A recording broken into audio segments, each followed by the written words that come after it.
করে আমি বাংলার বিভিন্ন প্রান্তে যাব, মানুষের পাশে দাঁড়াবো।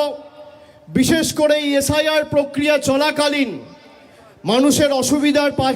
মানুষের যাতে কোনো অসুবিধা না হয়, আমার সামর্থ্য অনুযায়ী মানুষের পাশে দাঁড়াবো।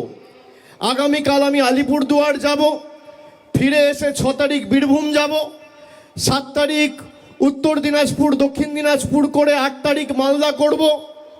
তারপর 9, 10, 11, 12 টানা একদম জানুয়ারি মাস চলবে।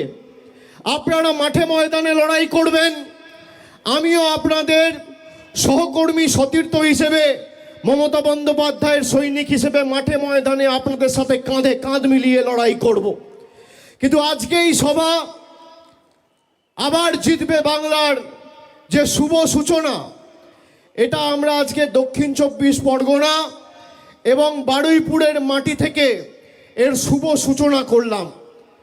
অনেকে আমাকে জিজ্ঞেস করেছিল, বিশেষ করে সাংবাদিক বন্ধুরা, যে দক্ষিণ 24 পরগনা তো তৃণমূল কংগ্রেসের শক্তিশালী ঘাঁটি, তাহলে দক্ষিণ 24 পরগনায় কেন এর শুভ সূচনা বা প্রথম মিটিংটা করতে হলো? কেউ বলতে পারবে যে কেন প্রথম মিটিং? যতই করো হামলা আবার জিতবে বাংলা, এই যে কর্মসূচি, এর প্রথম কর্মসূচি কেন বারুইপুরে হচ্ছে, কেন দক্ষিণ 24 পরগনায় হচ্ছে, কেন এই মাটিতে হচ্ছে?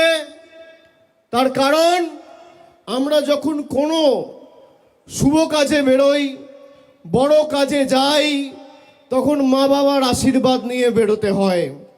আমি বারে বারে বলেছি, কালীঘাটে আমার জন্ম হতে পারে, কিন্তু ঈশ্বরের কাছে প্রার্থনা করি মৃত্যু যেন এই জেলার মাটিতে হয়। কালীঘাট যদি আমার কর্মভূমি হয়, কালীঘাট যদি আমার জন্মভূমি হয়, দক্ষিণ 24 পরগনা আমার কর্মভূমি।